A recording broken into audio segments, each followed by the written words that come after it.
үйімде, урамда. Мен татарша сөйлешем, шәһәрдә, ауылымда. Мен татарша сөйлешем, қайда ғана булмасам да. Мен татарша сөйлешем, хәтта йоқлаганда да. Мен татарша сөйлешем.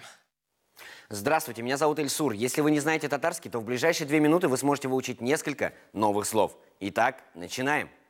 Мы продолжаем осваивать татарские имена прилагательные. Напоминаю, что в отличие от русского языка, например, в татарском прилагательные не изменяются в зависимости от того, в каком падеже, роде или числе находится имя существительное, к которому относится это имя прилагательное. Грубо говоря, стол большой, но кухня большая. В татарском же все просто. Зур стель, зур ош бульмесе. Для более легкого запоминания новых слов сегодня мы с вами пройдем несколько пар антонимов. Зур. Зур – big – большой. Зур – big – большой. Зур кибет – большой магазин. Кишкине. Кишкине – small – маленький. Кишкине – small – маленький. Кишкине йорт – маленький дом. Яңа – new – новый. Яңа – new – новый.